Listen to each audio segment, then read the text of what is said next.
बोलती कहानियों में मैं लोथिका आज आपको सुनाती हूँ बिहार के पटना शहर के विनय कुमार मिश्रा जी की लिखी एक कहानी स्वाभिमान। इस कहानी की गांव की मिट्टी की सौंधी सी खुशबू आपके दिल को ज़रूर छू कर जाएगी। तो चलिए सुनते हैं स्वाभिमान। पापा ज़रा जाकर देखिए बाथरूम से लेकर हॉल तक का क्या हाल हुआ है। ऑफिस से घर पहुंचा ही था कि बेटा लिफ्ट के पास ही मिल गया। क्यों, क्या हो गया? आपने उन्हें यहाँ रुकने को ही क्यों बोल दिया पापा? आप उन्हें कल ही भेज दीजिए प्लीज़। बेटे बस हफ्ते 10 दिन की ही बात है। वे नो पापा। हम बात करते करते दरवाजे तक पहुँचे। पत्नी ने दरवाज़ा खोला, मुंह उसका भी बना हुआ था। दरअसल जब पता चला कि गांव के नारायण काका काकी की आंखों का ऑपरेशन कराने यहाँ आ रहे हैं, तो मैंने ही उन्हें यहाँ अपने घर ठहरने के लिए बोला था। आज सुबह ही उन्हें स्टेशन से घर लेकर आया और फिर जल्दी ही मुझे ऑफिस और फिर डॉक्टर से मिलने निकलना पड़ा। मैंने अंदर आकर हॉल में देखा तो वे काकी को दवाई दे रहे थे। एक तौलिया वहीं सोफे पर डाल रखा था उन्होंने। उनकी पुरानी सी अटैची वहीं बेड पर खुली हुई थी। अटैची में कुछ दवाइयाँ और कुछ कागज़ थे जो शायद गांव के डॉक्टर की पर्ची थी। मुझे देखते ही बोल पड़े, डॉक्टर के पास नंबर लगा है बबुआ? हाँ, वो परसों बुलाए हैं काका। तभी दूसरे कमरे से पत्नी ने आवाज़ लगाई।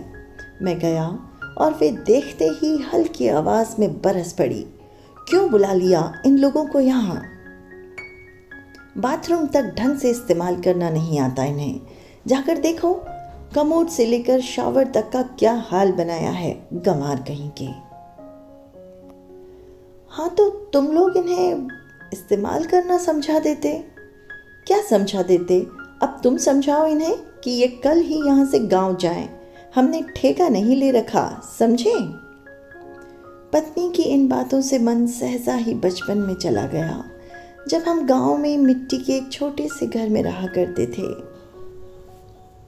गांव का एकमात्र पक्का मकान काका का ही था। मंजरी की शादी में काका ने मेहमानों के लिए पूरा घर खुशी खुशी दे दिया था और वे हफ्तों तक दालान में रहे थे। काका के घर में टीवी था और साइकिल भी। काका की कोई संतान नहीं है। हम गांव के बच्चे उनके घर दिन भर रहते, टीवी देखते, उनकी साइकिल चलाते। काका और काकी कभी परेशान नहीं होते थे। क्या सोचने लग गए? मैंने कहा ना इन्हें जल्दी यहाँ से। मैंने पत्नी को देखा और अपने एक जान पहचान वाले को फ़ोन लगाया। हेलो, आपका जो वो फ्लैट खाली पड़ा है, मुझे हफ्ते 10 दिन के लिए चाहिए।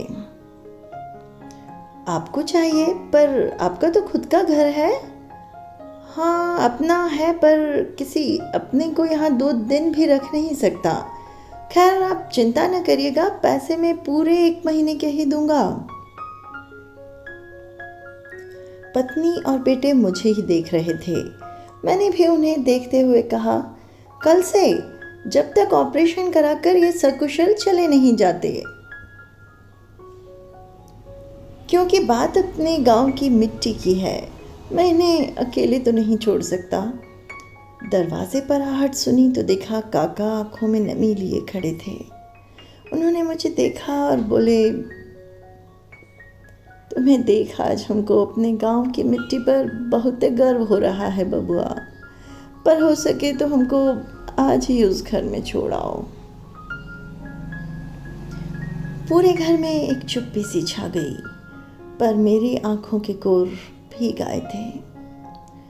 हम तुम्हें तुम्हारे फर्ज से नहीं रोक रहे हैं बबुआ, पर उस घर का किराया हम ही देंगे। मैंने काका को देख दबी जुबान से कहा कि पर काका, काकी का ऑपरेशन भी तो है। और काका ने मेरे कंधे पर हाथ रख दिया।